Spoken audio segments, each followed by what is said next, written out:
Hello everybody, Morphy here. I am absolutely delighted today that my guest is Randolf Richardson, who is the president of Canadian Atheists, capital C, small a. And Randolph is going to kindly answer some questions. I've got some talking points that I pulled from his Twitter stream and from his own website, and from indeed the Canadian Atheist website that we may want to talk about. But the first one, Randolph, is your role as Canadian Atheist President. What does that entail? And, what do you do on a sort of day-by-day basis with it? Well, I started this organization, Canadian Atheists, because I've been noticing that there are more people in Canada who are interested in atheism and are identifying as people who don't believe in deities, atheists. And of course, this is happening in other countries as well, all around the world. So I see in the US, there's the American Atheists. In Ireland, there's the Atheists of Ireland. In Australia, a similar foundation, and many other countries have these kinds of organizations. We didn't have one here in Canada. So I started it, and we got federally registered with our government, and we're a real organization. We don't ask for tax exempt status or anything like that, because we think that it's not necessary and not appropriate for an organization to be requesting tax exempt status just because people believe or don't believe in something. There needs to be more to it than that. I'm very much in favor of charities having tax exempt status, because they're directly helping society in a very charitable way and in accordance with what's required to be a charity. So we're not a charity. But we are set up so that we have people are signing up for membership, and that helps us tremendously to keep the operational expenses under control, and which aren't very high. They're quite low right now. So and we hope to keep it that way. The main thing that we're interested in doing, the main things we're interested in doing, is to counter attempts by people in the public eye to who try to vilify atheists or misrepresent what atheism is. And we're not saying that they should not be allowed to vilify anybody and express their opinions. What we're saying is that we want to be a voice against that vilification, to counter it, and because the freedom of expression that they have, we also have, since it applies to everybody equally under the law here in Canada. So we believe that by encouraging more people to counter all these vilification efforts, the long-term effect will be a positive one for atheists and for making sure that atheism is properly represented as a demographic of those who don't believe in deities. So we're also wanting to normalize atheism, and here in Canada, it's not been as big a problem as some other countries. Most notably, the U.S. is quite significant in this regard, where they have a lot of problems where people will say, "Oh, you're an atheist? You don't believe in deities?" reacting as if there's something wrong with that. And what we would like to see happen in society is that completely goes away, because we want people to have this understanding in the public that it's normal to not believe in things. And what we'd like to see is that when somebody identifies as an atheist, that they get the same kind of response that a religious person gets when they identify that they believe in a deity or multiple deities, which is that it's normal. And that's all we're after. We're not saying it should change for theists. We're saying we want it to be normalized for atheists. Okay. What sort of percentage would you say identify as nuns in Canada? Yeah, they're as non-zinc. As nuns in terms of no religion. Okay, I guess I'm not familiar with that term. So, basically, people who don't believe in deities, the people identifying this way here in Canada. I've seen statistics that from different polls that come up, they're identified in different ways. They have these different subcategories, and we look at these different categories. Some people say non-religious, other people say atheist, some people will say agnostic when they really mean that they don't believe in deities. but they're trying to be politically correct. So when we put all these together, they can add up to quite a lot, and they're just we'll see numbers different in different provinces. For example, in BC here, we see it over 50%. I think 54%, as I recall, was one report that came out about 4 or 5 years ago. And then I've seen other statistics that show a lower number and others that show a higher number. So, I'm going to say conservatively at least half, maybe a little over half. My inclination is that it's probably quite a bit higher than that, and my guess would be probably closer to 70% here in Canada, if we consider the whole country. But that's just, I guess, an anecdotal feeling. I don't have a statistic to back that up, so I have to rely on our government statistics, which show somewhere in the ballpark of about slightly over 50%. So part of your role, I guess, is having responses to various things that may happen. I've got a specific one coming up, but there was one that just struck me. Homeschooling. Now, I seem to remember a year or two ago, it was Pelagia. He put some stuff out about a homeschooling conference, and Ken Ham had been invited up to Canada. Did you have any sort of response to that? Well, homeschooling is something that there are people doing that here. Mostly here in Canada, our public school system is quite good. So the majority of people I know aren't doing homeschooling at all. There's a certain amount of people who do go for private schools. They put their kids in a private school, and many of the private schools are also affiliated with a religious institution, so they can get some tax exemptions from that.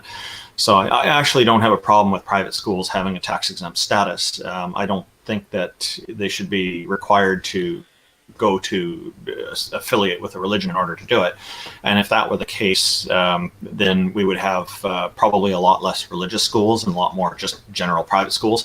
But as far as homeschooling goes, I'm not aware of what the statistics are, but from what I see, it's not very common here. It does happen. I know there are people, like I can remember when I was a child, and there were a few kids about my age that I'd met over the years who had, we asked what school they go to, that they're studying at home. It's like, oh, how about that? But there's my feeling on this is that it's quite a rare thing here. Most people are going for the public system, and the ratings between private and public education here, they score the same. We see them intertwined in the ranks from the low to the high end of things. So there's no real difference in the quality of education people get from private versus public education here overall. Here in Australia, a very large proportion of people send their kids to a private or independent school, and that's because there's a certain amount of government funding that goes into those schools as well.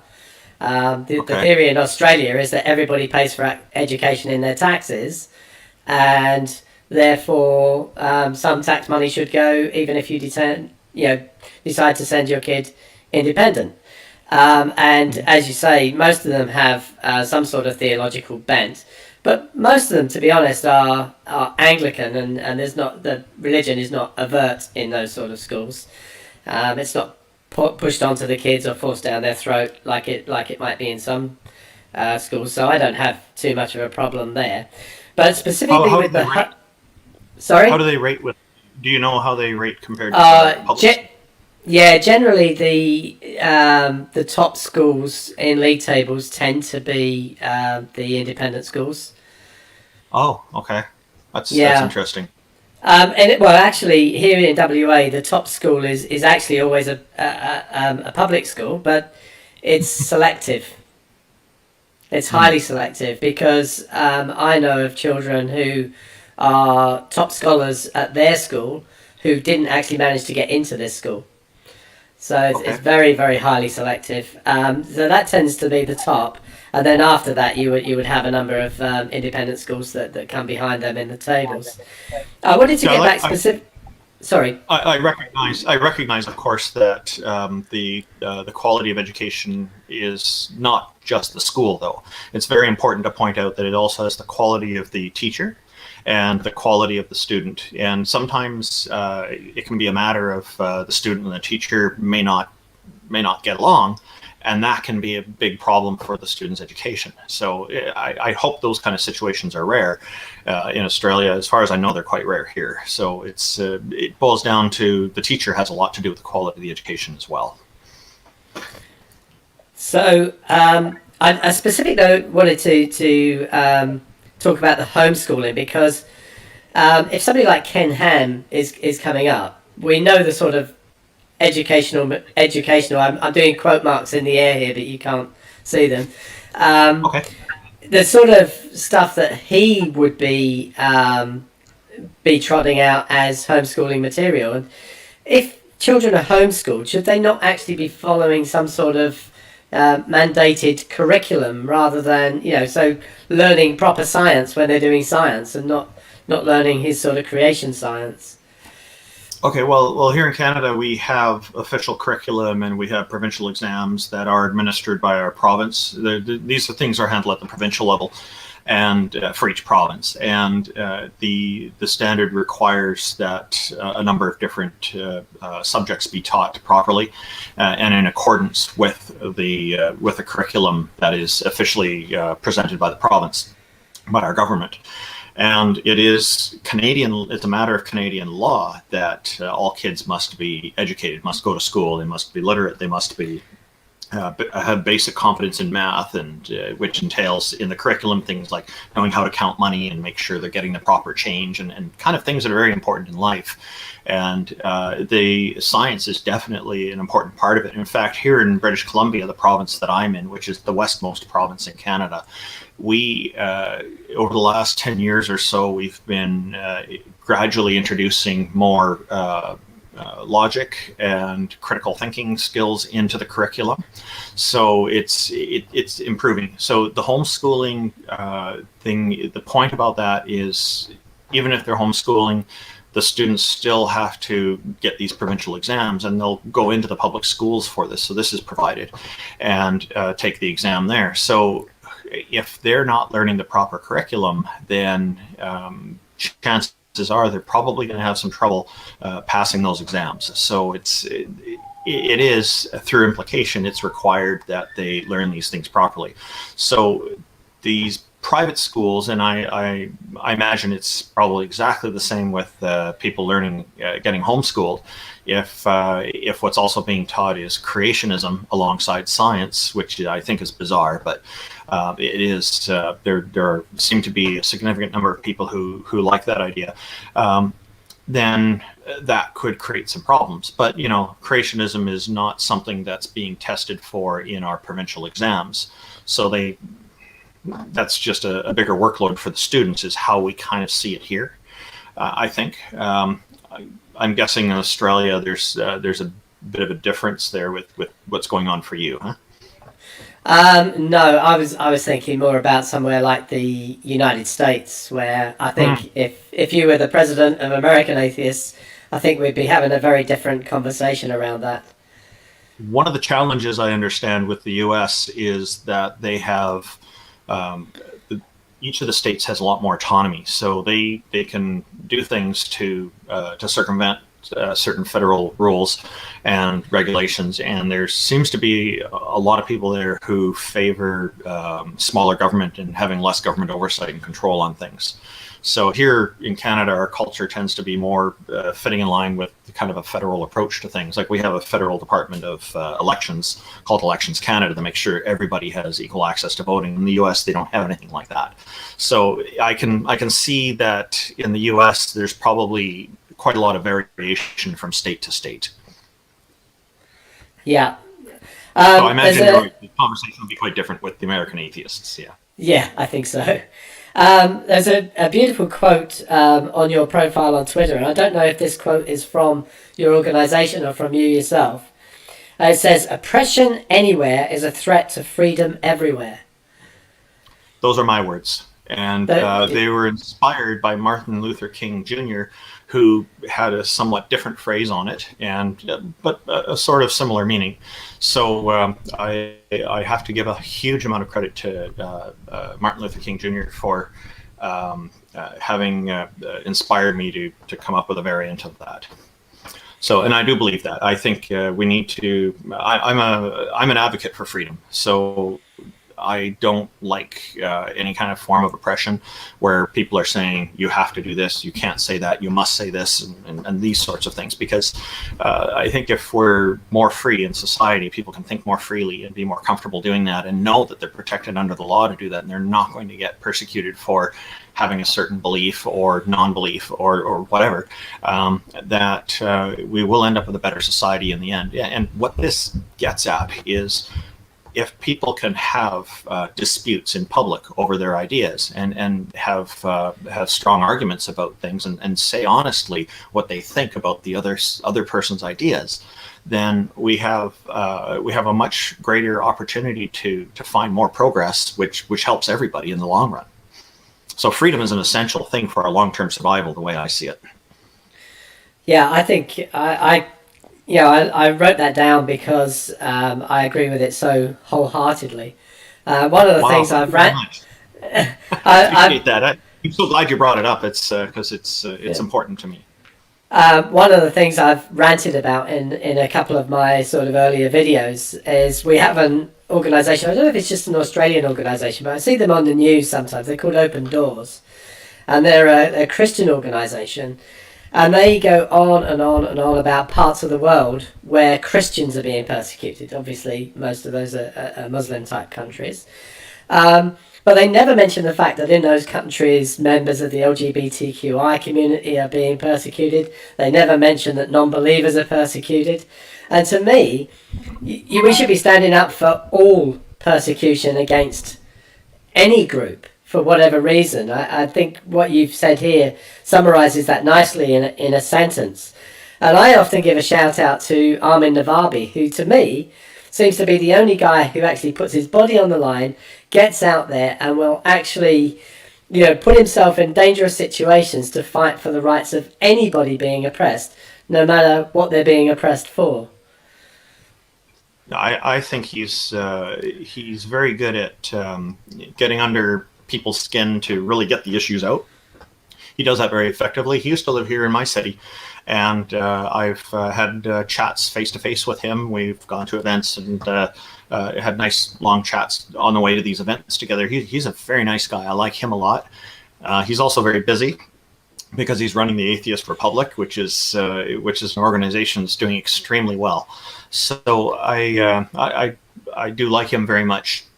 He's moved out of Canada a little while ago, so I don't really see him anymore, and I look forward to him hopefully returning someday, because I do enjoy his company. The point that you made about the Christian organization not also defending all these other groups is an interesting one, because we get this sometimes where people will say, well, are you going to stand up for Christians? Are you going to stand up for other people as well? And the thing is, our organization is an organization can usually only focus on a certain number of things. If we get too spread out, then our effectiveness diminishes. And this is true of probably every organization out there that's doing any kind of activism. So it boils down to being a matter of what battles are you going to choose? Like, which battles are going to fit with what you do? Now, of course, if I have the opportunity to say, hey, you shouldn't be discriminating against a person, I'll do that. But if I'm looking at somebody who's persecuting atheists and there's somebody else persecuting a Christian, I'm obviously going to be focused on the persecution of the atheists, because that's the main focus of our organization. Now, I know some people, I can tell them, hey, this is going on over here. I'll let a Christian organization know. Hopefully they'll go and help them. I'd be glad to do that, because that I can do. But for me to go and fight these battles, I only have so much time, and so many resources available. So I have to be careful about which battles I choose to fight as well.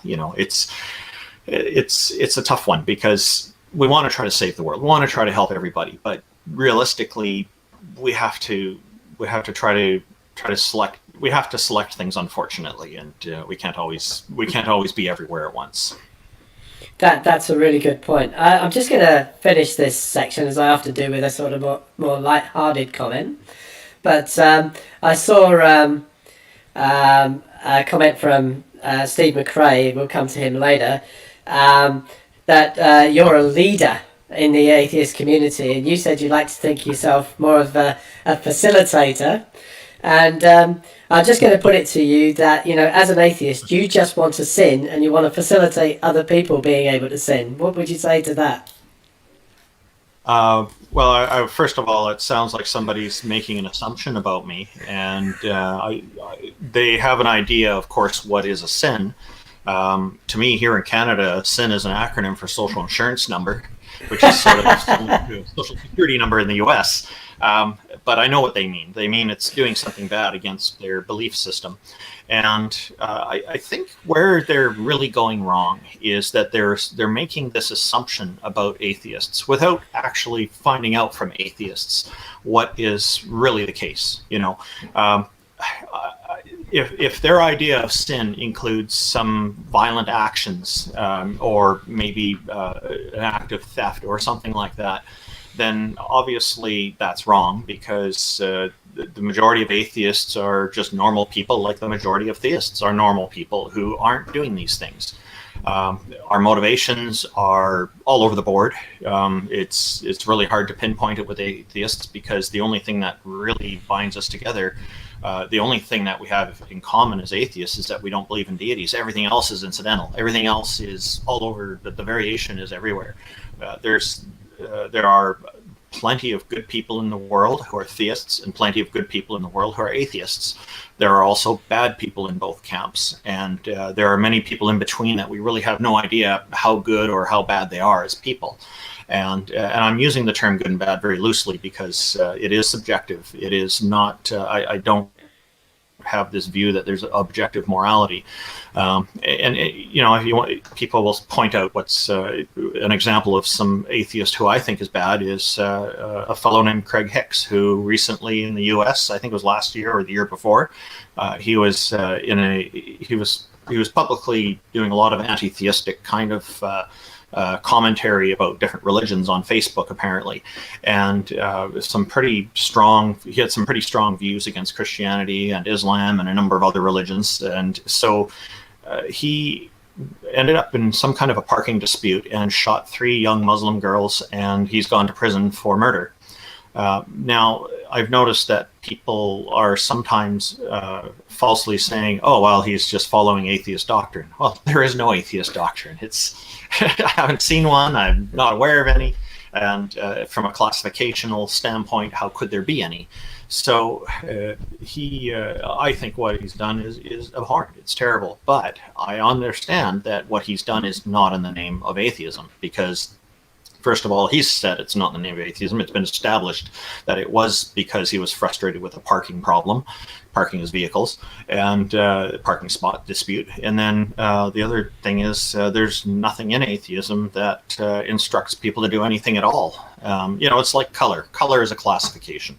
It's a very useful classification, as well as atheism is, but for different reasons. And it includes everything except black, gray, and white. It includes all the other colors on the spectrum, but it is used sometimes to include black, gray, and white, because it gets a bit muddled. But overall, it is a useful classification. There's nothing in the classification of color, for example, that instructs anybody to behave in any particular way.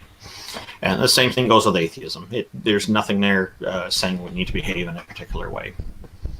And a lot of the time, these people who are criticizing it, if they're religious people, and usually it is, like you're saying, the Christian, they're thinking in terms of that they follow this religion, and there are a lot of different expectations on how they're supposed to behave.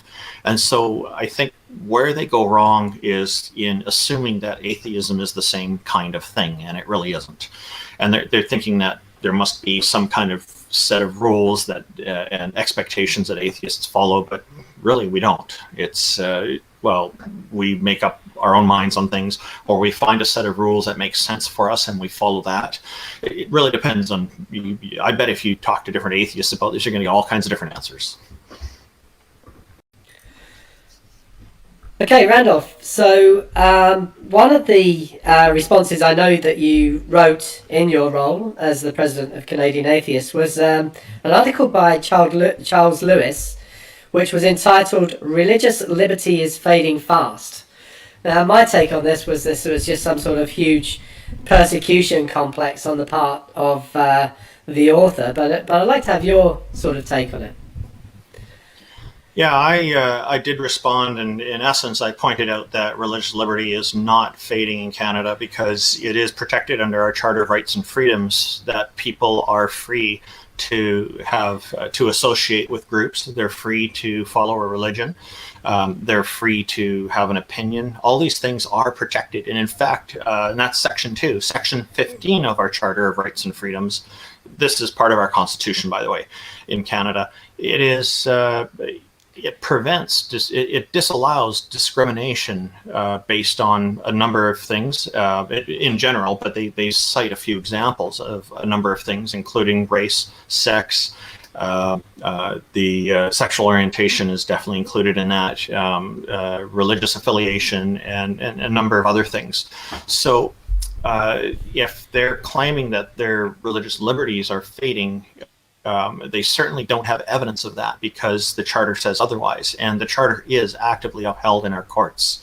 So, and in fact, there was a petition a number of years ago here in Canada that was going around to remove a section of our law that made blasphemous libel, called blasphemous libel, and it was an anti-blasphemy law. It was basically stating you could get charged and go to prison for committing blasphemy against somebody's religious ideas. So that petition was successful, and BC had the second highest number of people signatories on this petition, the highest number being Ontario, which has the largest population too in Canada of all our provinces.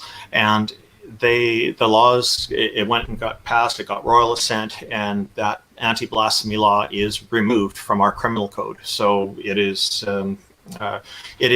superseded by our Charter of Rights and Freedoms anyway, but not having it on the books is better because then it means people have one less avenue to put up a vexatious claim, and it's ridiculous. So it's good that it's gone. So I see this actually protects religious liberties as well, because it means that the religious people can also commit blasphemy in the eyes of other religions. So their freedoms are protected even more so now. So instead of fading, I'd say that it's actually getting better for religions as well as people who are atheists. That's a good response. In the first line of his article, he says that anybody who denies his point of view is naive or misinformed. And I guess that you would consider that you're neither of those things, but you don't agree with him. Oh, well, that statement that he's made is obviously what's called a straw man argument.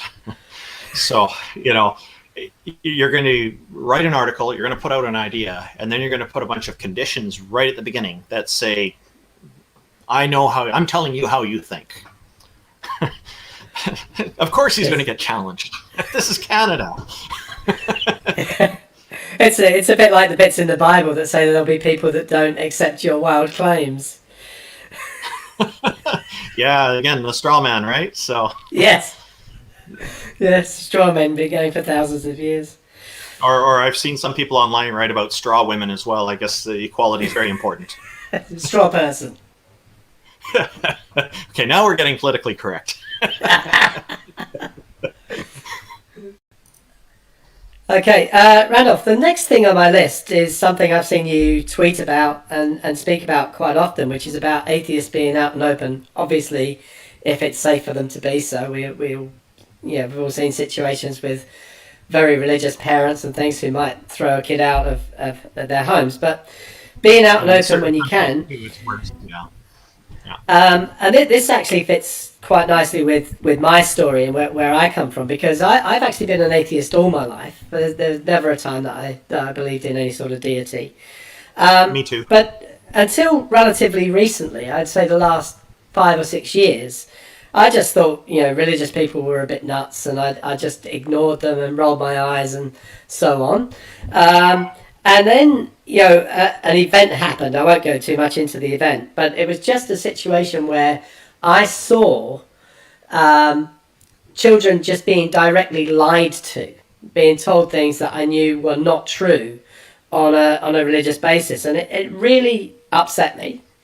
And I then started becoming more outspoken, and actually started to. That's when I actually started to watch, Christopher Hitchens and Sam Harris and people like that, and actually, really get a handle on what's going on in the world. And I'm much more, I think, aware of the oppression from religious people in all sorts of environments now than I was. And I think we need more. You're saying 54% of people in Canada probably identify as no religion. We need a bigger percentage of those people to have the sort of realization that I've had, and actually stand their ground. That's the way I feel. And another incident was, as part of what I do in my day job, I occasionally get invited to educational conferences, and I was at an Anglican Schools Commission. We've got this big organisation called the Anglican Schools Commission here in Australia, who run a lot of schools. And they actually said quite openly at that conference that they saw the future of the Anglican Church as being in schools. And at the time, this was before I had my big awakening, I just sort of rolled my eyes. But why do they think that?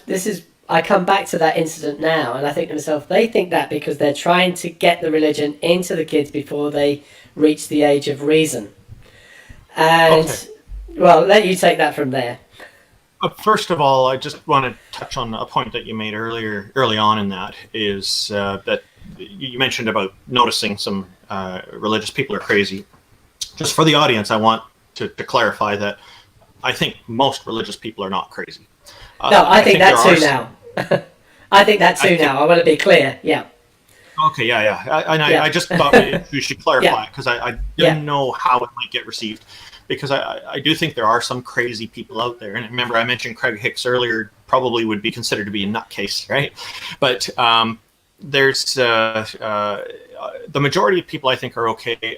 I think what happens is a lot of people genuinely believe that their understanding of the religion that they follow is a very important thing for people to have in their lives. It's been really good for them in their own experience, and I think it's just out of a sense of love that they have for a better quality of life for people, and this is what they know, and so this is why they do this. I don't think their ideas are obviously are not formed on, are not based on maybe perhaps the best decision, the best information, because they're taking things that they believe without necessarily having a justification for it that makes sense. So when they want to see it in the schools, I think there's a few different reasons, a few different motives for this, depending on the person who's pushing for that. Some of them genuinely think that this will make the world a better place, and they want that in there so that that will happen.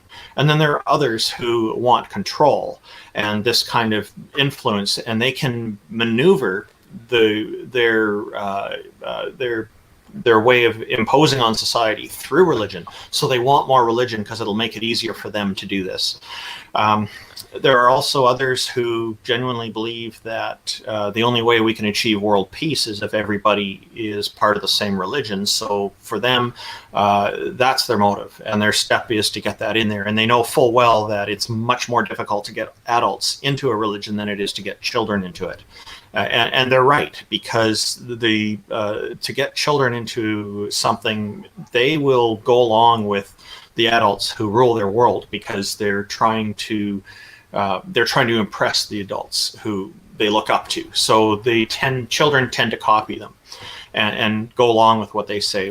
My wife and I have been very careful with our kids to teach them to question things that people tell them, including what we tell them, and to think for themselves, and not to do things that we're doing just because they think that will please us. And so they do this. They think for themselves. We don't try to relive our childhood through them. We know some parents do this. We don't do this, and we've told our kids outright this is what we're doing. And our whole family are atheist, but they are. our oldest daughter was telling me a few years ago that in her school, the students were talking at lunchtime one day, and they were talking about the pressures of their religious parents and what would happen if they left the religion and the kind of trouble they'd be in. And there was another kid there who's an atheist as well, who said that if she was, I'm recollecting from what my daughter told me, she said that if she had joined a religion, her parents would probably be pretty mad with her. And then she said, our daughter said, that when they asked her, she said, well, my parents would probably have some questions, but they'd support me. And so when she's telling me about this, I told her she's right. Absolutely. Of course, and our questions would be more because we're interested in why she decided that. It's her life to live. She's got to make her own decisions. Our job as parents are to help our kids make informed decisions and to think clearly as much as possible what they're doing, but they make their own decisions. And I think when people are trying to push a religion into a school, like a public school, that this is a very bad thing to do, because it sends a message to the kids, a very subtle message that maybe they should be following along with this. And then you have, the problem is it enables some of the crazy people who become teachers, because there are some out there, unfortunately, who are teaching, and the majority are not, from what I've seen, but there are a few, and they will push all this stuff on the kids. My youngest had a substitute teacher in her class last year, who, or maybe it was a year before, who told the kids that they're all children of God. And so I did talk to the principal about that, and the principal right away said, no, that's not acceptable. And she went and had a meeting with that substitute teacher, and then she got back to me and said, yeah, if she's ever teaching the school again, she knows very clearly not to do that. And I've also told, and the principal also made it clear to that substitute that that's not acceptable in any of the schools. So, and the substitute, it turns out, also teaches at religious schools, so she's probably used to doing that in those schools. And then it's just normal behavior for her. But I think it sets a very dangerous precedent to mix religion into a school, because here in Canada, at least culturally, most people, from what I've seen, generally think of religion as a private matter. So not really something that needs to be publicized so much. That's a good thing, yeah. And I guess the more people that actually identify as being atheists, the harder it's going to be for them to try and push their religious agenda. I think even in the United States, there's probably more atheists than there's probably more atheists than there are evangelicals, the people who seem to be running the government at the moment. I don't know. No, I don't know either, but I've heard that the nuns identify somewhere in the 20% now in America. So, and I would have thought the real evangelical Christians are a smaller percentage than that, but they seem to have a good grasp on the government at the moment. Oh, nuns. Is that what you were saying at the beginning? Yeah, when I nuns. No religion, nuns. Yeah. I heard nuns inc. Oh, okay, when I hear nuns, I'm thinking of Catholic nun. Yes. Sorry, it's very confusing terminology. Yeah. Yes. All right. Yes. Yeah, nuns is basically the same as atheists. All right. So okay. All right. Yeah. So we start a new organisation called Nuns Against Jesus. Oh really? Oh, that's brilliant. Oh, that's going to be controversial for sure. Whoever does it. I'll probably give somebody an idea. Yeah, and when they want to expand, there'll be Nuns Against Mohammed, and that'll be even more controversial. Oh, yes. Oh, boy. Wow, that's a great idea. I love that pun. Okay, people are going to date all of my stuff from this year to 2020 because I seem to mention COVID in everything I do at the moment. But including you, and if you haven't seen it, you must see it. I did a video a few weeks ago called COVIDiocy, which was what a great name. Good. I'll take a look at it. But this one is a tweet from yourself, and it was a response to somebody who said something particularly stupid. But you said, "Wow, you know more about vaccine science than an AAP conference full of pediatricians. That's impressive, certainly because I've never heard scientists talk with such confidence and certainty before. Have you been involved in any research on COVID-19? So that's the American Association for Pediatrics. I vaguely remember this one. It's great that you read it out.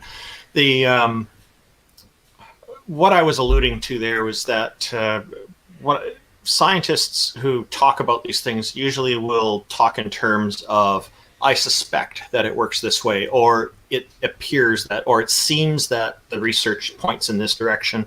That they kind of talk with this kind of qualifier a lot. They don't usually make very definite statements about things, because science, new evidence can come along and change things. So I think the sense I get from scientists, real scientists, is that they strive to be objective in the things that they make when they make statements about things. That's generally been my experience. So that's kind of what I was hinting at with this person I was replying to, was probably making a pretty confident statement about what they thought about how the world works with something like to do with coronavirus, COVID-19 in particular. So yeah, what was the second part of that you wanted me to talk about there? Sorry. So I mean, you certainly research. spoke. The research, which was I asked them if they're. I turned around that and followed it up with a cheeky question. Asked them what research they're involved in, because if they're actually involved in research, then they're probably a real scientist, and they're not going to be making such absolute statements about how it works.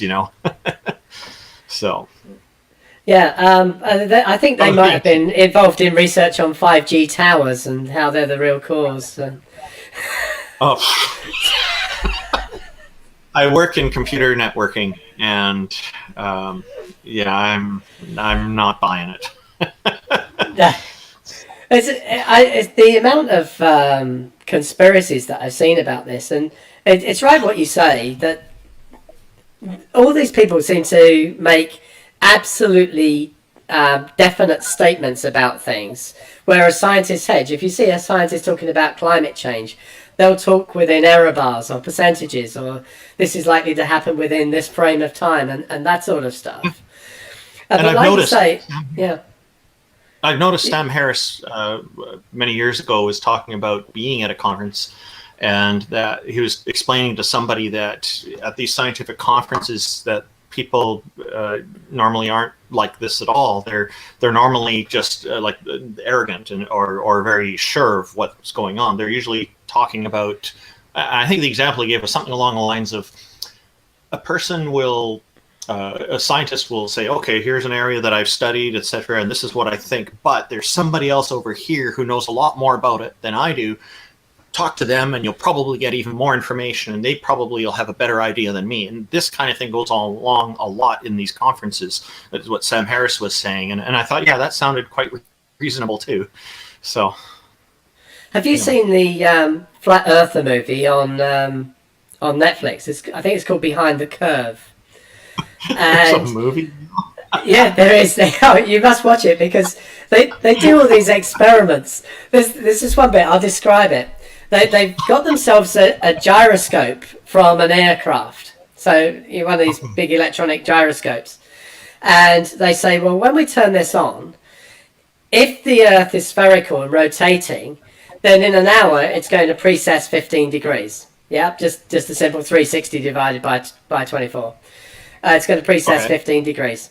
So they turn the thing on and come back an hour later, and it's precessed by 15 degrees. And they go, oh, well, that can't be right. So the next thing they do... Reality is wrong! Yeah. So the next thing they do is they encase it in metal, because, they're trying to protect it from the rays that NASA are beaming from the sky or whatever. And they turn it on and come back an hour later, and it's gone 15 degrees again. And they're like, well, we can't publish these results. We can't let anybody know about these results.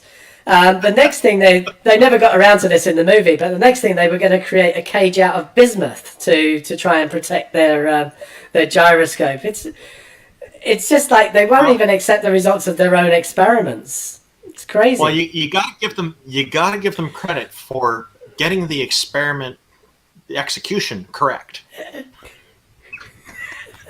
They won't like that, but they got the execution right. Good for them on that. At least, they're trying. It's just too bad they're not publishing it and willing to change their mind. They're what Peter Boghossian calls doxastically closed. I think he's just explaining what the term is, but yeah, they're just looking for all the results that support them, and that's it. It's like, no.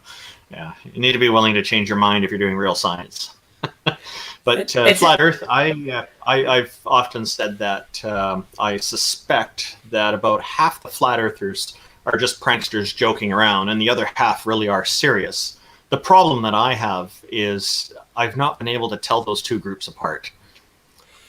No, no, it's easy to be a pro in that field. It's an interesting thing in the movie itself. They actually mention the Dunning-Kruger effect. And we're seeing this with the coronavirus as well. We'll come back to corona in a minute, but one of the scientists also talks about the imposter effect, which is when you know a lot about something, you kind of realize how much you don't know about it. And I mean, I'm no expert. I've not worked at a university or anything, but I did do a postgraduate degree. My postgraduate degree. Neil deGrasse Tyson was just on the show with Danica Patrick on her show just earlier this week, and he was talking about this very thing. So yeah, carry on. Yeah. So my sort of postgraduate research was in planetary magnetic fields, and how they're produced by dynamos. With the molten core and the feedback of the motion of the planet, the magnetic field, and the electrically conducting core, and that sort of stuff. But I don't talk about that with any sort of degree of certainty, because even though I know a bit about it, I know that my own model was a very simplified mathematical model of the whole thing, and so on, and how much you could infer about a real magnetic field from the model that I built, probably nothing. But I know a bit about that. But these people seem to know nothing about it, but they're absolutely certain. Well, it sounds to me like you know more about it than I do, because when you're talking about this stuff, I obviously have some things I'll have to study if I want to know more. So I'm not an expert in how the Earth is built up and whatnot. It's an interesting subject, to be sure. And there are geologists and other experts out there who probably have lots to say that we can learn from. But and those people, those flat earthers, will fight with those people. It's one of the magnetic field thing is one of the arguments that young Earth creationists use, because what they're going by is, if you look at what the Earth is actually made of, if the Earth formed as a sort of bar magnet where you whacked it with something and then it had a magnetic field, over time the magnetic field would decrease. It's something called remanence, where gradually the field would decrease. And they say, well, if the Earth was more than 6,000 years old, it wouldn't have a magnetic field anymore, and that sort of stuff. But the fact is that we know, or we suspect strongly, that it's a dynamo effect, and therefore you can still have a magnetic field. And the young Earth creationists point to the fact that the strength of the field has been decreasing over a period of time since we've been measuring it. But this is what will happen with a dynamo mechanism. We know there's been reverses of polarity. It will decrease. You get reverses of polarity. The strength will vary, and you can see that in things like rocks, where they can look at the magnetic field. So, we've got a lot of evidence that the Earth is old, and we've got a lot of evidence that the magnetic field has varied over a long period of time. But they use it as if it's a bar magnet, the field will just decrease and go away to nothing. So the Earth must be young. And it's just, and they're so definite about these things. I do, it's funny. I do remember when I was younger, as a child, watching some of Carl Sagan's original Cosmos series. Such a beautiful production. It's just a joy even to watch today. And he was talking about some other alternative theory. I don't know if he was promoting it. I don't think maybe he was just looking at it as another thing that people talk about. But he was saying with the Earth, what might also explain the Ice Age is that the crust of the Earth, it shifted. And so what's up in the polar ice caps is now on the equator, and what's on the equator is up in the polar ice caps. And some of the ideas being presented in favor of that were things like woolly mammoths with undigested food in their stomachs being found frozen and whatnot. So there were some interesting arguments in favor of it, as it was a kind of put forward as an alternative to the asteroid killing everything off. And so there's, I think what his point was is that there's a lot of different ideas out there, and it's worthwhile to keep your mind open to different possibilities. We weren't there, so we have to rely on what our findings are to try to come up with what looks like the best explanation and go with that, obviously. So, but again, here's Carl Sagan talking about, well, here's an interesting idea, and here's some of the arguments in favor of it, but he's not, as far as I recall, actually saying this is what it was.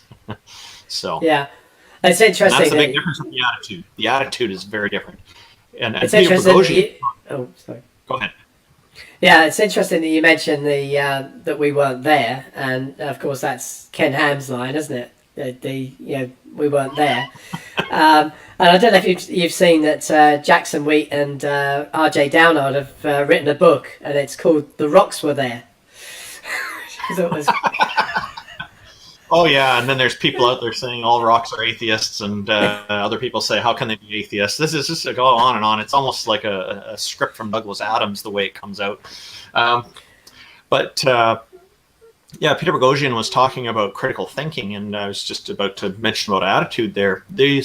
He was presenting to Intel one day, and I have a copy of it I listen to once in a while. It's a very good lecture, and Dr. Boghossian was explaining that there are two main components to critical thinking, and a lot of people will think of the skill set aspect where you're able to apply critical thinking skills to different things.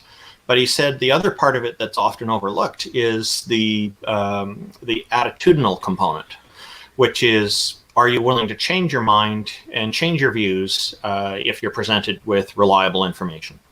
And that's the part that's often missed. And a lot of people, I think he was kind of alluding to that a lot of people only think of the skill set aspect of critical thinking only, and not the attitudinal component. And it is such a good point. And with these flat earthers, a lot of them get very complex, and a lot of conspiracy theorists actually seem to have very finely tuned and very well practiced critical thinking skills. But the attitudinal part is missing. They're not willing to change their views. They're not willing to be open enough to consider that they could be wrong. Just one final observation, and we've wandered away from it, but with the COVID thing, Sure. One of the things I've noticed is those that are most likely to deny what it actually is, and what are the best steps to take to stop the spread. And I just say incidentally that we've done a very, very good job here in Australia, and especially here in Western Australia. I think we had one new case last week in Western Australia, and in Australia in total, less than, actually I haven't looked for a couple of days, but it was less than 100 deaths a couple of days ago. The number's quite low. Yeah, the numbers are very good here. And that's because, in general, I mean, Australia is a huge country. So we do tend to, we don't have much apartment living outside of the city. Everybody's living on their own block and so on. But generally, people have been really good about going to the supermarkets, wiping down their baskets, keeping distance away from other people and so on here. And I think that's really, really helped with the spread.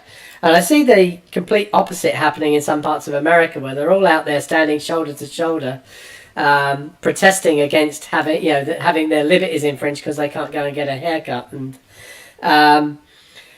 I had a video that my co-video video that I did the other week had a woman standing with a sign saying "Sacrifice the weak, reopen Tennessee" or something like that. I just wonder if these people actually see the. Oh, actually, I'll just come back a step. I was listening to the Thinking Atheist the other day, and he had No Illusions on, and No Illusions was saying near where he lives, there's a small town. It's only about 25,000 people. They've had over 100, so more deaths than we've had in Australia. Over 100 COVID deaths because of a huge church service that they all went to. Oh, no.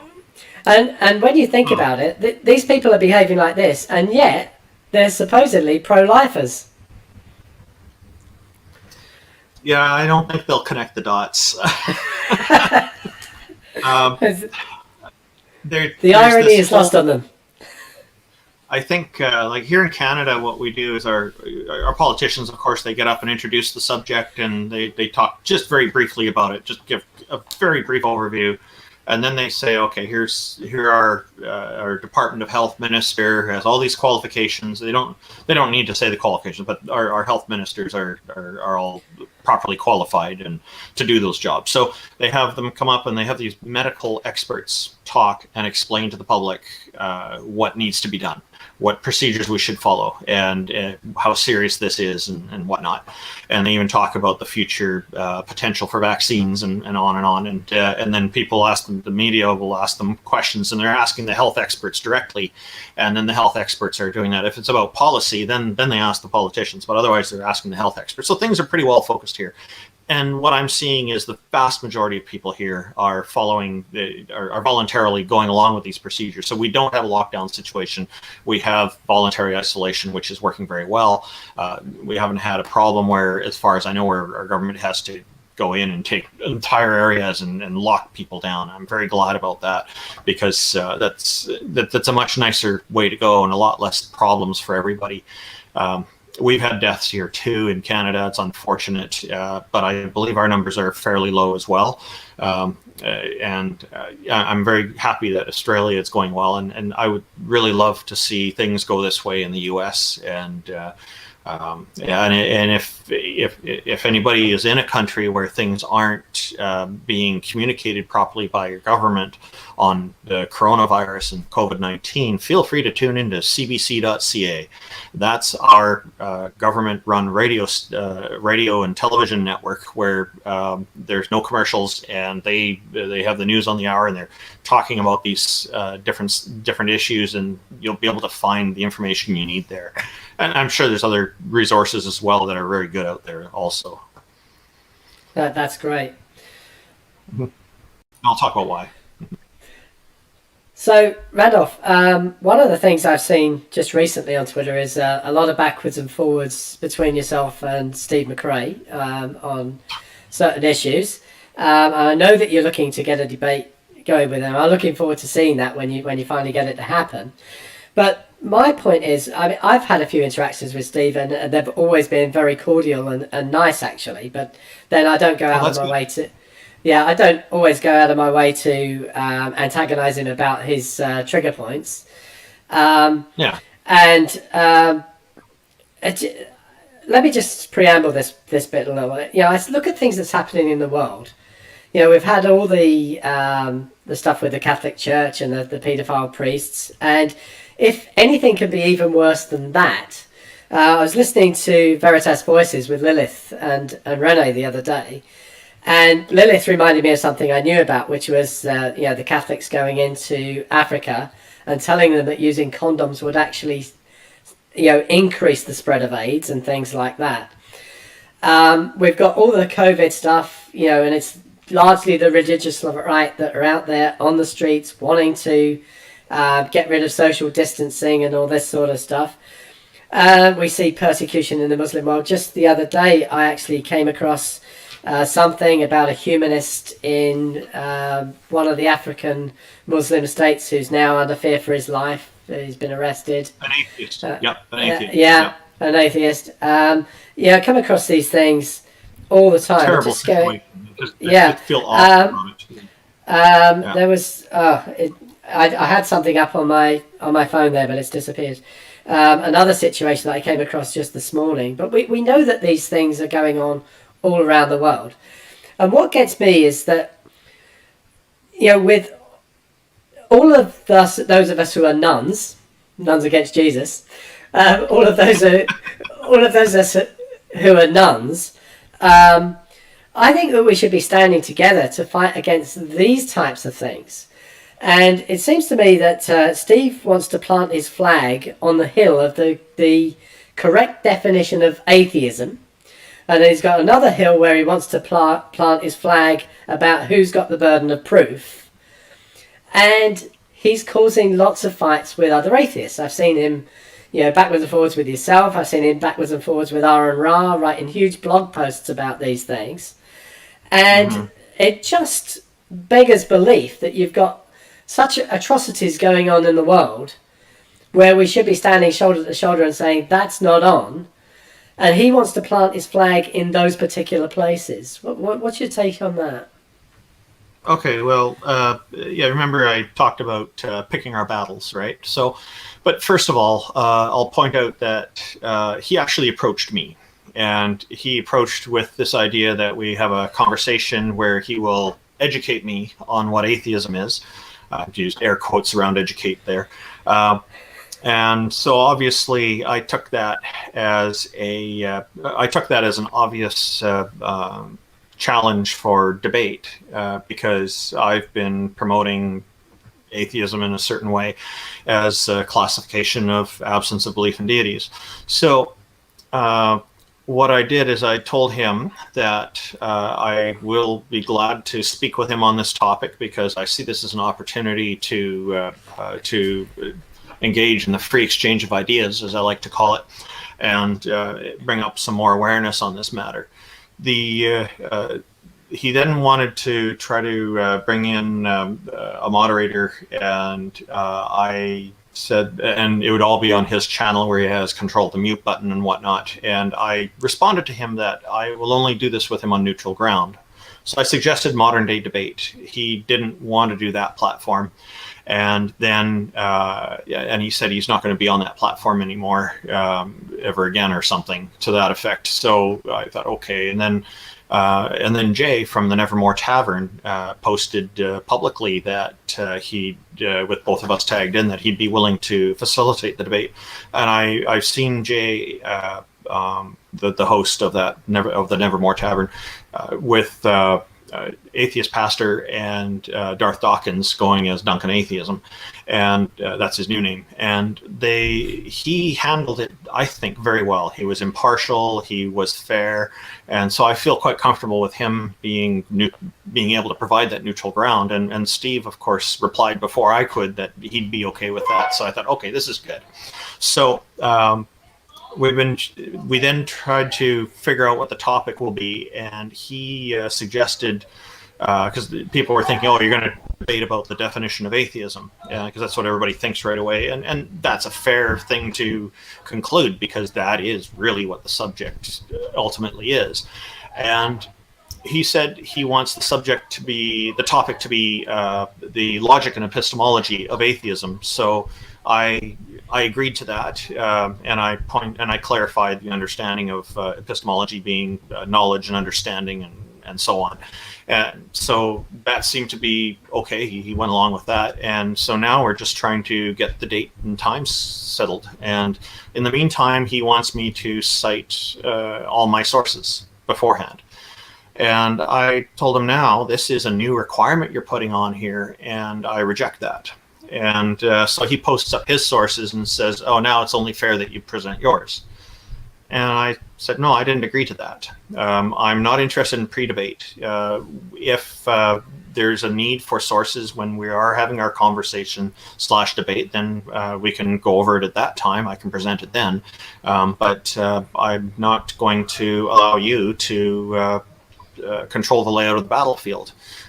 There's no pre-debate. We're going to start once the scheduled debate starts, because that's, I've never experienced this with any other debater in the past, and I've been in other debates before, and it's and I try to make sure there's more conversation in them, because I find the audience generally likes that.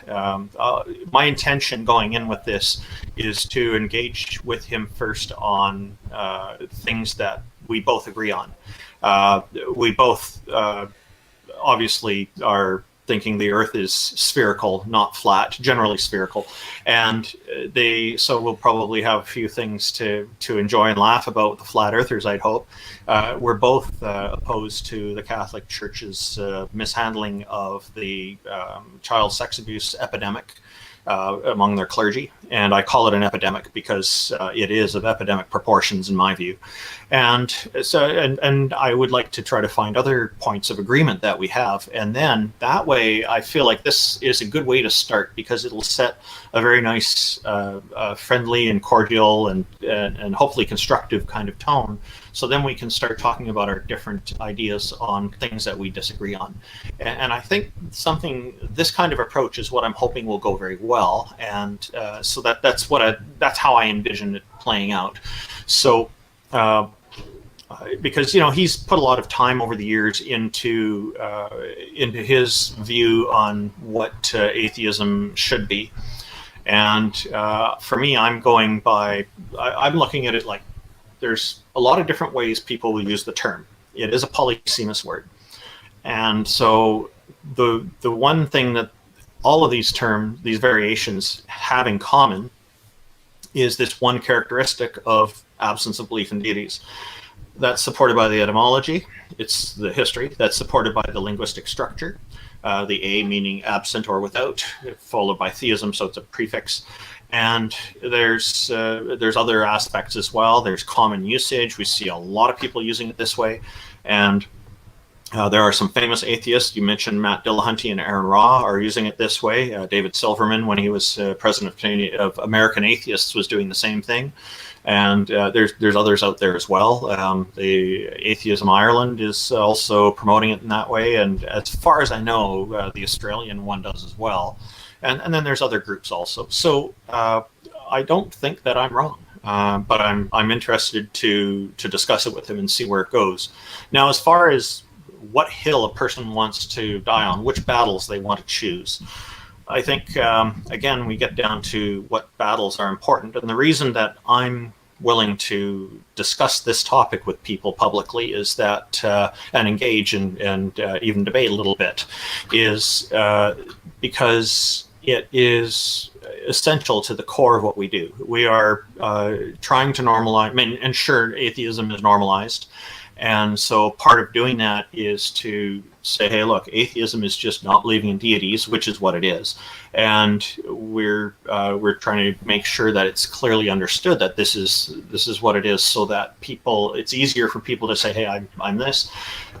There is, in the past, there were a lot of theists, particularly Christians, who had a lot of power, and they would do things like they would say atheism is bad, atheism is evil, and they get this, I think, influence from their Holy Bible of Christianity that has, I think it's in John, book of John somewhere, possibly, I don't remember offhand, but what it is, it states either you're with God or you're against him. There's no middle ground, there's no neutrality option. It's a bifurcation fallacy, because you're limiting down to a false dilemma of just two options when really there's more.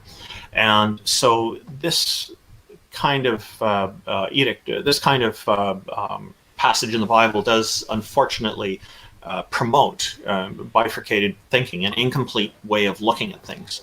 So people tend to think, okay, well, if you're not with us, you're against us. You must have the opposite view and all this. And so atheists end up getting a bad rap for this.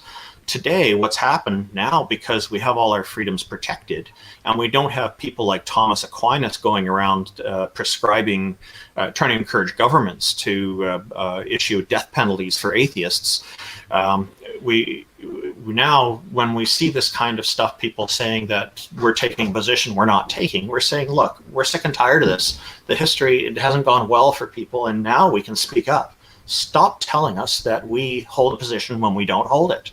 We don't have this onus of justification, or burden of proof is a more common term for it, because we're not actually making a claim. We're not saying there's no deities. We're just saying we don't believe in them, and we're pushing back. And a lot of atheists are pushing back against it, saying, stop telling us we're something that we're not. And this is very important for putting a stop to the vilification, or at least countering it, and putting a stop to the denormalized kind of attitude about it. So it basically it amounts to a maximum freedom in a way, because if you're not holding a position, they don't have an avenue of attack, and that makes them insecure because they want this avenue of attack so they can say, aha, you have an opposite view of me and I've got better evidence than you, or something like that, and let's fight. But if we're not taking position, there's nothing to fight about. And that's what we're pushing for, and that's what we're pushing back against, is this manipulative tactic to say that we hold a position when we really do not. Okay, so I've got one last thing on my list of things I want to talk about. Although, if you're kind enough to come back on again at some stage in the future, I'll find some more topics. But something I found, yes, I found something on your website that said that you love science fiction and that you are you would like to be a science fiction writer. How's that go? Well, first of all, what type of sci-fi do you like, and what are you trying to write?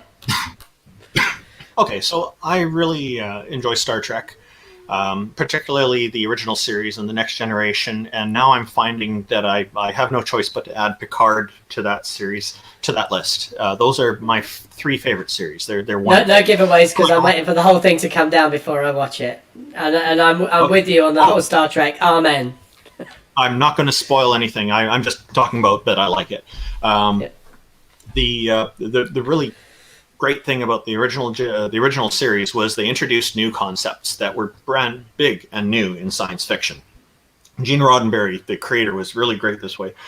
He introduced teleporters, and he introduced the Vulcan species, and a bunch of other interesting things. But in Tricorder, you got these amazing advancements that just were kind of not really thought about before in other science fiction series.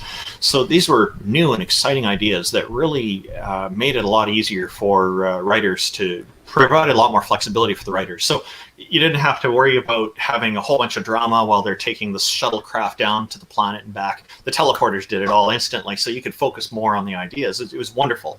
And then the Next Generation, they introduced a couple of new ideas as well. They introduced the Borg, they introduced the Q, and they introduced Commander Data as an artificial intelligence life form. And they did these so well. And so those are the things I really liked about it. I find the other series didn't really add anything major like this kind of ingenuity. They also were interesting, but and then Enterprise kind of goes back in time, and I felt like, oh, this thing's falling apart, because I don't want to go back in time. If I'm interested in Star Trek, I'm interested in the future. Please go further in the future, not into the past. And so that one's very good. I'm very much enjoying the Orville with that is produced by. I love the Orville. It's so good. It is wonderful. Now, Star Trek does philosophy better than the Orville, because the Orville kind of rushes through things a bit.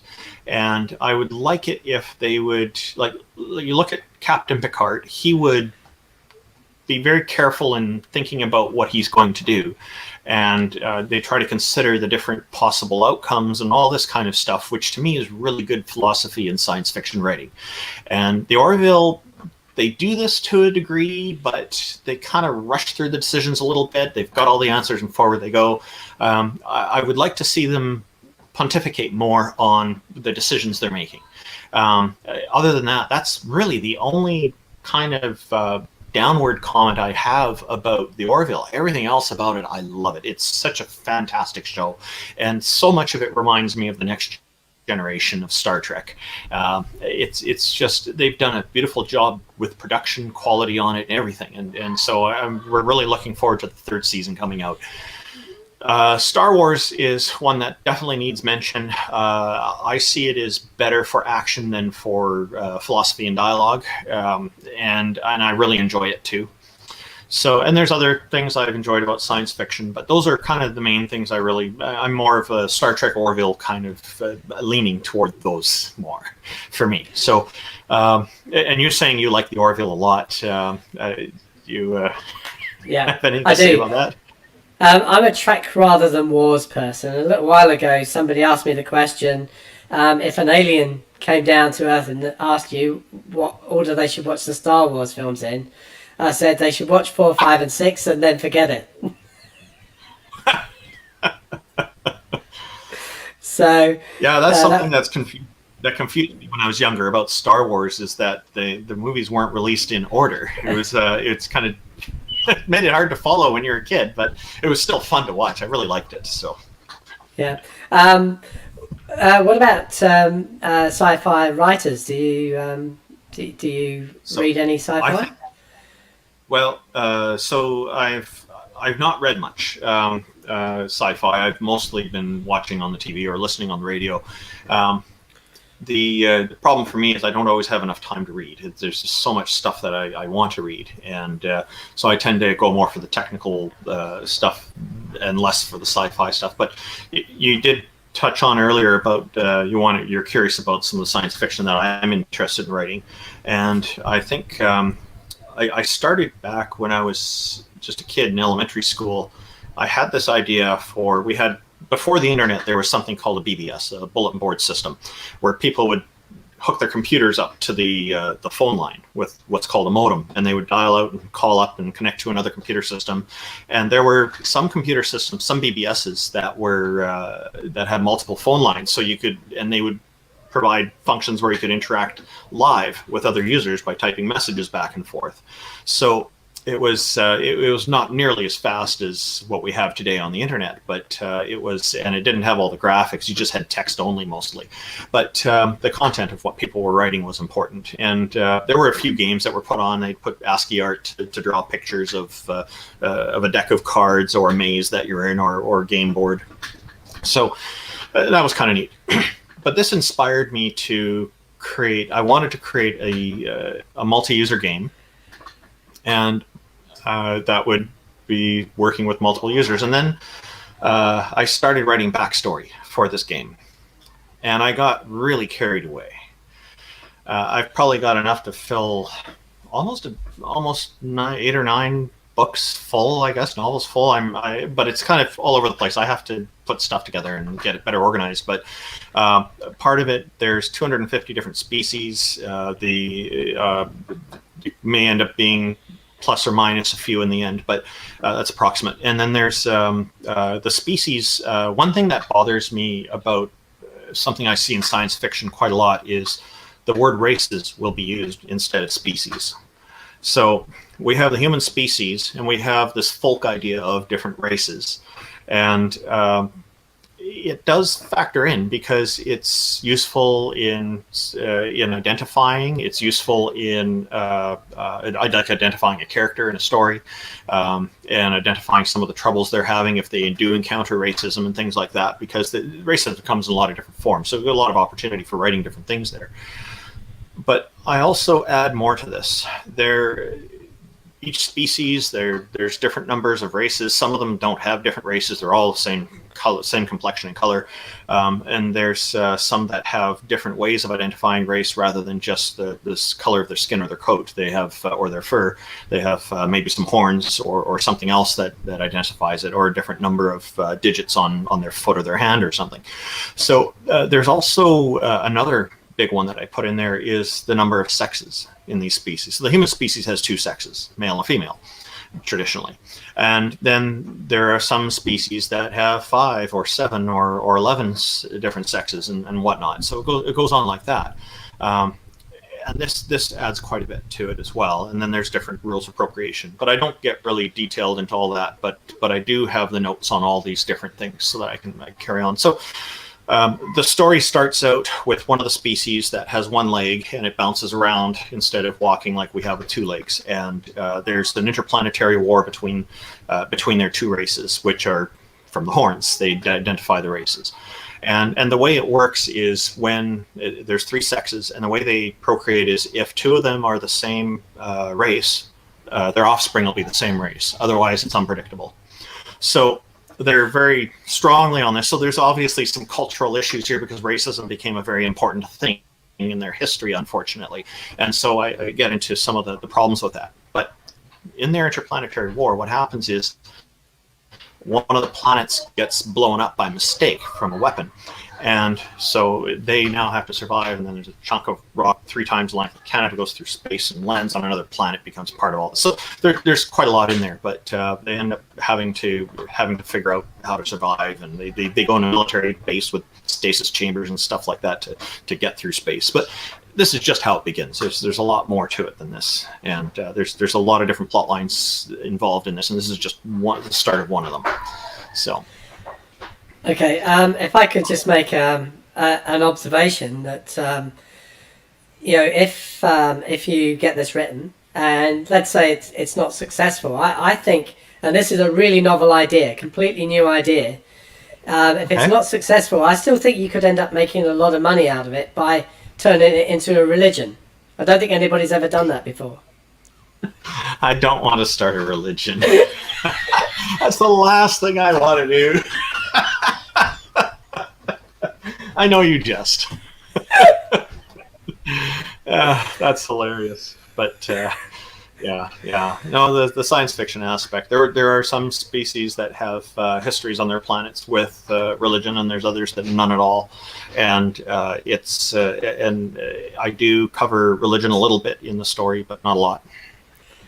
Yeah, that's great. I've been a sci-fi nut. I've been a sci-fi nut for my entire life, and like yourself, I don't get much time for reading now, but I do listen to an awful lot of audiobooks on my commute. So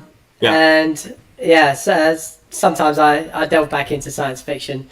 I like all the sort of classic authors, Arthur C. Clarke and Isaac Asimov, those sorts of things. Like a bit of Ben Bova. Probably overall my favourite though is and you probably have heard of him, John Wyndham. He wrote The Day of the Triffids and The Midwich Cuckoos. There was like films based on that, Children of the Damned and so on. I think he died in 1969 before the moon landing, and yet The Day of the Triffids, not like the film at all. Do not watch the film. The Day of the Triffids is basically about genetic engineering. And yet this guy died before the moon landings. And he wasn't even a scientist. I think he was actually a literature graduate. And you can tell that by reading his books. They're so incredibly written. If you've actually ever read any of The Great Gatsby and how it's written like every word is picked to perfection, John Wyndham does that as well. When he writes, it's like every single word is the exact right word to put there. It's absolutely fantastically written. Another sci-fi book that I've really liked recently was written by none other than Ben Elton. I'm sure you're aware of Ben Elton. He wrote a lot of the I think he wrote all the Blackadder series after the first one, Blackadder 2, 3, and 4. I'm just not good with names of authors and names of singers. People mention names of singers in famous bands, and I'm drawing a blank. So he also wrote the stage show We Will Rock You, that's based on the music of Queen, and he's a very prolific writer. And just recently he wrote not that recently, but he wrote a science fiction book called Time and Time Again, which I really recommend. It's very, very good. Anyway, so we've had a bit of a delve into sci-fi there, and that's all I've got for us today. So I thank you once again for coming on. This has been absolutely wonderful conversation. I've enjoyed hearing your views on all sorts of things, and hopefully one day we'll do it again. Okay, that sounds great. I'd like that.